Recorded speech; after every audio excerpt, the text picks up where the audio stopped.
शहीदी धरती गाजीपुर के जगदीपुर विधानसभा क्षेत्र के अपने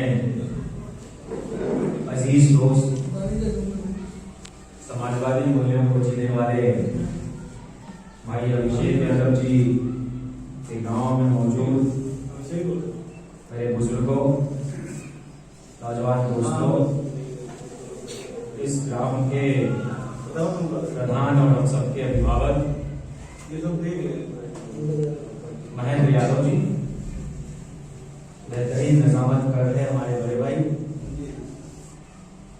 कमर साहब, भाई योगेश जी जो बहुत ही विनम्र स्वभाव के मालिक हैं, ओंकार भाई जो साथी संदीप जी, और इस पूरे समाजवादी कार्यक्रम में शामिल सभी सहयात्रियों, नौजवान साथियों, बहुत ही विस्तार में अभिषेक भाई ने आपको समाजवादी पार्टी के सिद्धांत, उसकी नीतियां, उसके कार्यक्रम, इस चुनाव में जनता से किए गए वायदे जो अखिलेश जी ने, जयंत चौधरी जी ने, ओपी राजभर जी ने, कृष्णा पटेल जी ने, चौहान जी ने, पूरे के पूरे सामूहिक नेतृत्व ने उत्तर प्रदेश के लोगों से वायदा किया, उन सबको आपके सामने रखा है। 5 साल के संघर्ष को सामने रखा है। मैं आपसे इतना कहूं कि पहली बार गाजीपुर आया हूं और यहाँ के लोगों की जो आत्मीयता, जो राजनीतिक चेतना, जिस तरह की संजीदगी देखने को मिली, और खास करके आपके गांव, मुझे बहुत प्रसन्नता है यह करते हुए आने वाले दिनों में भाई अभिषेक जी आपको रुस्वा नहीं करेंगे, बल्कि आपको इन पर फख्र होगा और होगा।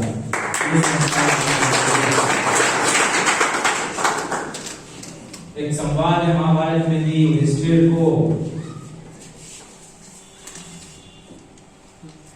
सामने, और उनकी बात तारीफ हो रही, तो कहा कि किसी को अगर दुनिया की सबसे बड़ी सजा देनी हो तो उनको अपने सामने बिठाइए और उनके बारे में अच्छी अच्छी बातें कीजिए। मैं भाई अभिषेक जी को वो सजा नहीं देना चाहता हूँ। इनकी गैर मौजूदगी में इनके बारे में जो कुछ करना होता है वो सिर्फ मैं नहीं बल्कि इनको जानने वाले सारे लोग इतने मेहनती और बिना किसी अहंकार के अब तक जो इन्होंने यात्रा की है, आप सबके आशीर्वाद से, हम सब की दुआएं हैं कि एक दिन ये भारत की राजनीति में वो मकाम हासिल करें। अखिलेश यादव जी के हमारे यहाँ एक बड़ा ही किसी से बहुत लगाव होता है, तो उनके लिए लोग कहते हैं कि हाथी चले गाँवे गाँव, हाथी चले गाँवे गाँव, जकड़े हाथी ओकड़े गाँव। तो ये जो अभिषेक भाई के रूप में आपका हाथी पूरे प्रदेश में घूमता है, तो ये खुद भले घूमते हो लेकिन नाम आपका होता है, आपके गांव का होता है।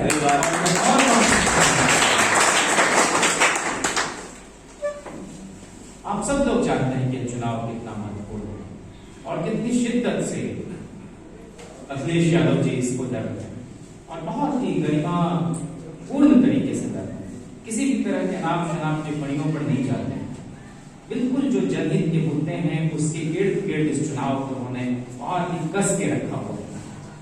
और यहाँ जब आए हैं कल ही आपके जिले में, तो ये राही मासूम रजा की धरती, ये वीर हमीद की धरती, ये जंगे आजादी में शरीक होने वाले परिवार की धरती, कभी इस देश के अखिल भारतीय पार्टी के अध्यक्ष कांग्रेस के यहीं से होते, इसी धरती पे रहने वाले, बहुत तरीके से आपने इस देश को, इस मुल्क को बनाया और आप खुशकिस्मत हैं कि आप गाजीपुर की धरती पर गए। उन्होंने ये वायदा किया है कल कि यहाँ यहाँ के नौजवानों के लिए गाजीपुर में एक यूनिवर्सिटी खोलने का काम किया। और चूंकि ये कोरोना के बाद की दुनिया बदल गई है और बहुत सारी पढ़ाई का हिस्सा ऑनलाइन हो गया है, तो समाजवादी पार्टी ने यह भी दोहराया है इस सूबे के लोगों के बीच कि जो शहर के बच्चे हैं उनसे पीछे न रह जाए गांव के बच्चे, तो गांवों में भी फ्री वाईफाई की सुविधा समाज पहले आप जो पानी जो था जल स्तर बहुत 20 मिनट पर पानी निकल जाता था, एक पाइप आपने धसाया, लेकिन अब गांव का पानी भी दूषित हो गया, आर्सेनिक लोहा इतनी मात्रा में। तो समाजवादी पार्टी ने इस बात की घोषणा की है कि हर घर में स्वच्छ जल पहुंचाएंगे।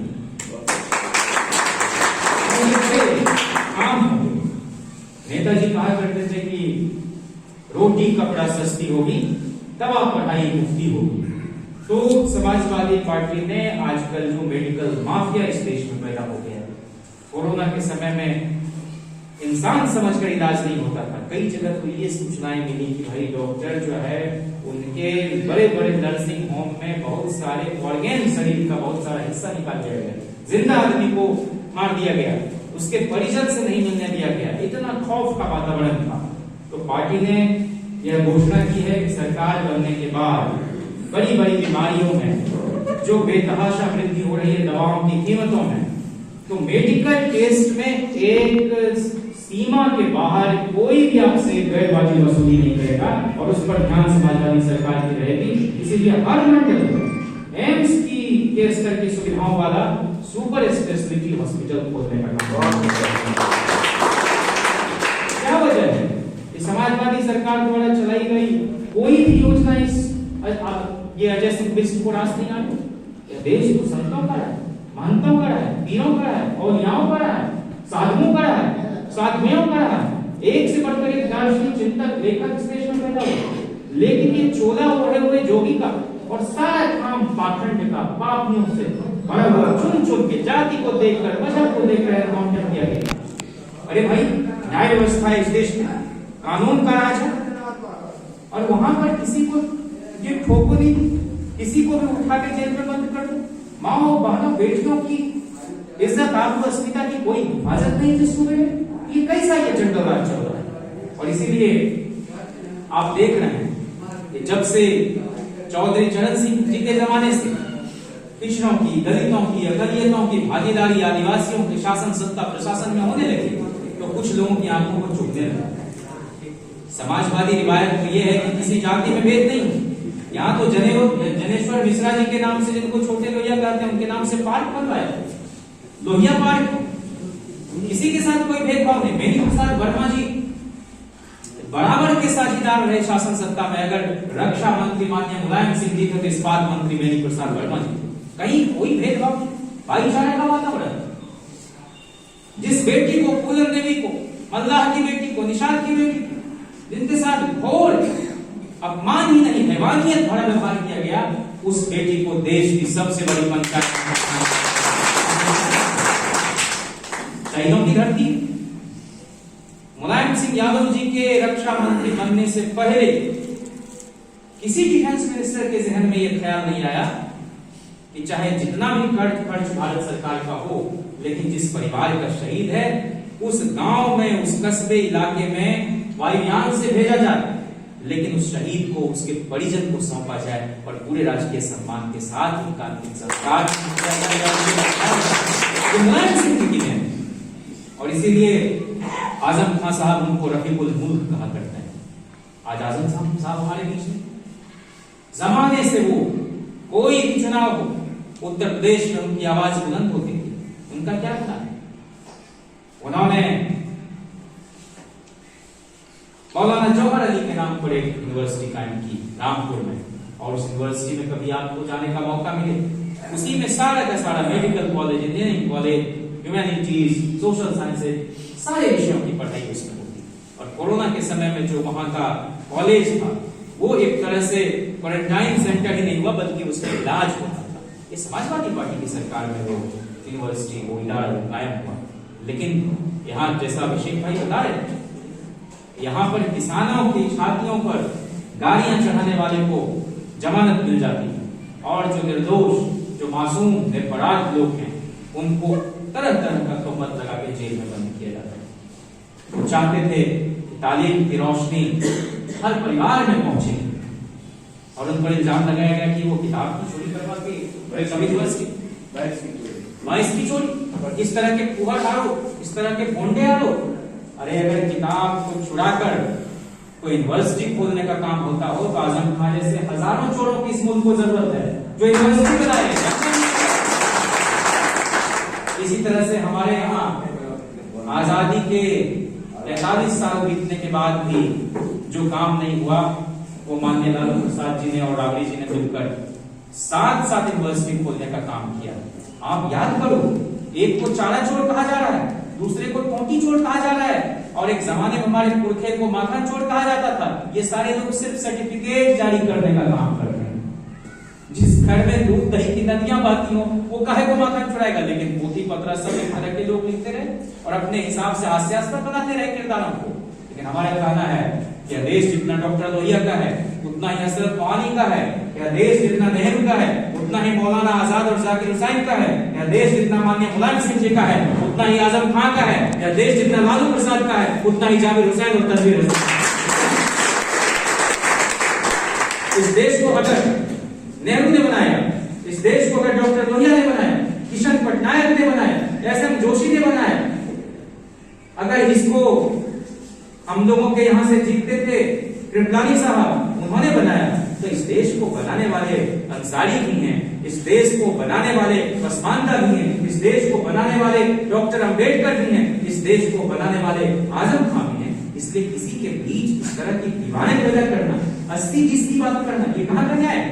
इसलिए अखिलेश यादव जी ने कहा कि किसी भी समाज की जो लोहिया का मानना था सारी महिलाएं पिछड़ी हुई हैं, कहीं पर उनको घूंघट का, कहीं पर पर्दा प्रथा का सामना करना पड़ता। इसलिए सब लोग पढ़े बढ़े इसी भावना का ख्याल करते उन्होंने पहली जमात से लेकर एमए तक की पढ़ाई, चाहे वो ब्राह्मण हो, चाहे यादव हो, चाहे कोई हो, कुशवाहा हो, भल्ला हो, निषाद हो, तेली हो, कोई समाज का आदमी हो, पासवान हो, पासी हो, मौर्य हो, राजभर हो, सब लड़कियों की पढ़ाई पहली से लेकर एमए तक की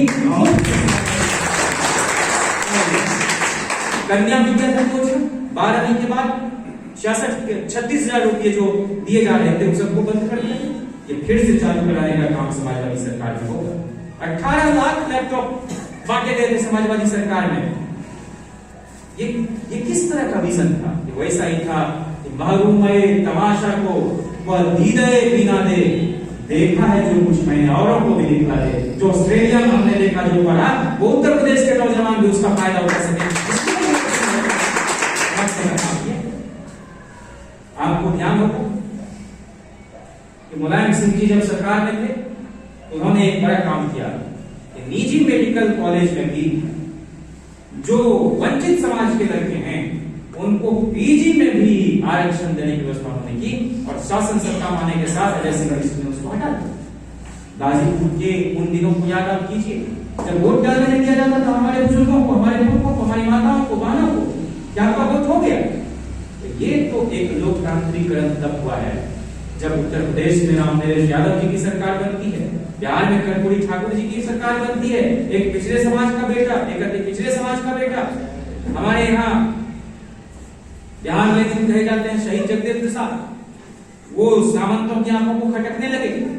उनका एक मशहूर वाक्य है, पहली पीढ़ी के लोग मारे जाएंगे, दूसरी पीढ़ी के लोग जेल जाएंगे और तीसरी पीढ़ी के लोग राज करेंगे। अखिलेश यादव जी हो, चाहे तेजस्वी यादव जी हो, चाहे जयंत चौधरी जी हो, ये तीसरी पीढ़ी के लोग हैं और ये जब राज करेंगे विधानसभा के अंदर एक तरह के चेहरे और आज आपको विविधता दिखाई पड़ती। इसलिए समाजवादियों ने यह ऐलान किया है कि जो शहीद हो गए किसान और जो उत्तर प्रदेश से ताल्लुक रखते हैं उनके परिवार को 25-25 लाख रुपये दिए जाएंगे, क्योंकि जिस घर में बस एक कमाने वाला हो मर जाए तो घर का घर मर जाता है। इसलिए उनकी चिंता करना, पूरी संवेदना के साथ उनके बारे में सोचना, जैसा अभिषेक भाई कह रहे थे कि देश तो किसानों का है, पशुपालकों का है। यहाँ राजा होके भी बलराम जो है हल चलाया करते थे, कृष्ण जो है वो गाय चढ़ाया करते थे, और एक ही सब में खड़े हो गए महमूद और आज न कोई बनता रहा न कोई बनता रहा। और डेमोक्रेसी में तो कोई राजा नहीं होता, यहाँ तो आपके वोट से चुना जाता है। ये अख्तियार है आपको। एक प्रधानमंत्री के वोट की कीमत, एक राष्ट्रपति के वोट की कीमत जितनी है उतनी ही हमारे किसान भाई की, उतनी ही पान बेचने वाले की, उतनी ही ठेला और रिक्शा चलाने वाले की। इसलिए ये गरिमा डेमोक्रेसी में डॉक्टर अम्बेडकर ने प्रदान किया इस देश का मतदाता मालिका। और इसको कायम रखने के लिए हमको लुटेरों की सरकार जो पूंजीपतियों की सरकार है इस देश को चला रहे हैं। दो लोग देश को बेच रहे हैं, दो लोग देश को खरीद रहे हैं और इन चारों ने सबको बेवकूफ बना के रखा है। इसलिए बात का एक शेर है कि जुदा हो 20 सियासत से तो रह जाती है चंगेजी। जलाले बादशाही हो या जमहूरी तमाशा हो, जुदा हो 20 सियासत से तो रह जाती है चंगेजी। राजशाही हो कि लोकशाही, अगर ईमानदारी नहीं रहेगी उसमें तो लुटेरा तंत्र विकसित होगा। और यही हुआ है 5 वर्षों में। कोई ऐसा वर्ग नहीं है जिसको इन्होंने सताया, जिस पर इन्होंने जुल्मत न ढाया, बिना किसी इजाजत के, बिना किसी वारंट के जिनको ये परेशान न करने गए। जिन किसानों के खेतों को सांड चढ़ ले जाता है, फसल को बड़ी उम्मीद के साथ लोग लगाता है इस बार बढ़ना ना हो, इस बार पैदावार अच्छी हो, इसलिए छोटी जोत के किसानों को डीएपी और यूरिया मुफ्त में देने का काम समाजवादी सरकार और सांड जिनके खेत को चढ़ ले जाता है और सांड के हमले से जो किसान भाई मारे जाते हैं या ग्रामीण भाई मारे जाते हैं उनके परिवार को 5-5 लाख रुपए की मुआवजा राशि दी जाएगी। तो ये पर नियंत्रण लाने की कोशिश होगी। और 2025 तक अखिलेश जी ने ऐलान किया है कि हम ऋण मुक्ति कानून बनाकर उत्तर प्रदेश में एक भी किसान ऐसा हम नहीं रहने देंगे जो कि कर्ज में डूबा हो। सबको हम कर्ज में कराएंगे और ज्यादा पैदावार को बढ़ा सके, इस देश की अर्थव्यवस्था में उनका और योगदान हो सके। इसलिए हम जो है बिना किसी ब्याज के उनको कर्ज देंगे किसान भाइयों को, ताकि और मेहनत के साथ वो फसलों को लगा सके। ये समाजवादी पार्टी ने बिल्कुल किसानों के हक में, नौजवानों के हक में, महिलाओं के हक में। एक और बात, ये जो संगठित अपराध बढ़ रहे हैं, कपड़ों को देखकर पहचाने जाने की बात हो रही है, दलितों को पीटा जा रहा है, किसी की खाद उधेड़ी जा रही है, इन सब से निजात दिलाने के लिए जीरो टॉलरेंस की, शून्य सहिष्णुता की नीति अपनाई जाएगी। इन वर्ग के लोगों पर किसी भी तरह का अत्याचार सरकार बर्दाश्त नहीं करेगी, उनसे सख्ती से निपटा जाएगा। ये समाजवादी इतना ही नहीं, अखिलेश जी ने बार-बार इस बात को दोहराया है कि भाई हम युवा सोच के हैं, इसलिए हमारे कामकाज में भी वो बात दिखाई पड़ेगी, किसी के साथ भेदभाव नहीं। कोई ये नहीं कहे कि अखिलेश यादव जी अपनी जाति के लोगों को फेवर करते हैं, ये न कहे कि टिकट बंटवारे में सिर्फ एक जाति के लोगों को दिया। इस बार उन्होंने परिवार के सदस्यों में भी सिर्फ खुद चुनाव लड़ रहे हैं, अकेला नहीं, और शिवपाल जी इसलिए उनकी अपनी एक अलग पार्टी। कोई हुकूमत नहीं लगा सकता है कि समाजवादी पार्टी के जो मुखिया हैं उनके अंदर समदृष्टि नहीं है। अरे मुखिया मुखसों चाहिए, खान पान को एक, पालक पोषक सकल अंग, तुलसी सहित विवेक। ये अखिलेश यादव जी का मानना है, ये अखिलेश यादव जी का दर्शन। इसलिए आपके गांव में जब हम लोग आए हैं तो इस बात को सुनिश्चित करना है, आप जिस तरह से वोटों की ताकत से एक संदेश देंगे, गांव के बीच का नौजवान, इनका इकबाल बुलंद होगा वहां। और जब इनका इकबाल बुलंद होगा, सिर्फ अभिषेक यादव का नहीं बल्कि इस गांव की भी गरिमा बढ़ेगी। और अखिलेश यादव जी जो पिछले 6 चरणों का मतदान हुआ है उसमें बहुत बढ़त ले चुके हैं, सरकार बनाने लायक बहुमत मतदाता मालिकों ने दे दिया है। 7वें चरण में गाजीपुर की सभी सीटों पर आप जिता लीजिए। साइकिल साथ वहाँ साइकिल को, जहाँ छड़ी वहाँ छड़ी, जहाँ जिनका जो निशान है उनको आप जिता दीजिए। चाहे जंगीपुर हो, चाहे मोहम्मदाबाद हो, चाहे जहुराबाद हो, चाहे सैदपुर हो, चाहे गाजीपुर सदर हो, चाहे जमनिया हो, और एक और जो सुरक्षित सीट है जखनिया। इन सारों सीटों पर आप लोग इन सभी प्रत्याशियों को जिता दीजिए। और इस बार को सबसे नौजवान प्रत्याशी अखिल भारतीय पूरे सूबे में अगर गठबंधन ने किसी सबसे नौजवान प्रत्याशी को उतारा है तो समाजवादी पार्टी के सिंबल पर चुनाव लड़ रहा है वो नौजवान, उनको भी जिताकर आप भेजिए। और हम आपसे इतना ही कहना चाहते हैं माननीय मुलायम सिंह जी हो, लालू प्रसाद जी हो, शरद यादव जी हो, ये तीनों लोग पिछड़े समाज के बहुत बड़े पहलवान हैं और ये सारे तीनों नेता ने बहुत बड़ी लड़ाई लड़ी है इस देश में। समाजवाद की लड़ाई लड़ी है, सामाजिक न्याय की लड़ाई लड़ी है, धर्मनिरपेक्षता की लड़ाई लड़ी है। जब इस देश में कुछ उन्मादियों ने संविधान को अपने हाथ में लेने की कोशिश की, कानून को धता बताने की कोशिश की, तो उनको अरेस्ट करने का काम जहां लालू प्रसाद जी ने 23 अक्टूबर को किया, वहीं इस देश में एकता की जो एक मिसाल थी उसको ठाने जा रहे लोग थे, बल प्रयोग करके उन सबको बलवाइयों को नियंत्रित करने का काम मुलायम सिंह यादव जी ने किया। तारीख इस बात का गवाह है, 23 अक्टूबर को इतिहास को भुला नहीं सकता। लोगों ने बहुत अपमान सहा। एक धारा लोग लगाते थे कि दिल्ली से चमड़ा भेजा संदेश, कर्पूरी केस बनावे भैंस चरावे राम नरेश। इस तरह से जलील करते थे हमारे पुरखों को ये लोग, जो कि उस समय जगजीवन राम जी केंद्र में मंत्री थे, राम नरेश जी आपके यहाँ मुख्यमंत्री थे, कर्पूरी जी हमारे यहाँ मुख्यमंत्री थे, ताऊ देवीलाल जी हरियाणा के मुख्यमंत्री थे, और तीनों जगह मुख्यमंत्रियों को इन जो तरह का पूरा मतलब जाल फैला हुआ है और जो एक छद्म ढंग से काम करते हैं, तीनों को समय से पहले हटवा दिया। आप यहाँ से बनारसी दास को बना दिया था, बनारसी दास था, और हमारे यहाँ राम सुंदर दास को आगे करके और वहां पर भजन लाल पहुंचाया। तो इस तरह का खेल इस देश में होता है। इसलिए बहुमत, पूर्ण बहुमत की सरकार जैसे 2012 में बनी थी, वैसे ही सरकार इस बार बनने जा रही है, ताकि 5 साल तक इसको कोई हिलाने डुलाने वाला नहीं रहे। और देश की जमाना इस बात की चर्चा कर रहा है, बिहार का एक नौजवान है तेजस्वी यादव, जिन्होंने पूरी मजबूती से लड़ाई लड़ी।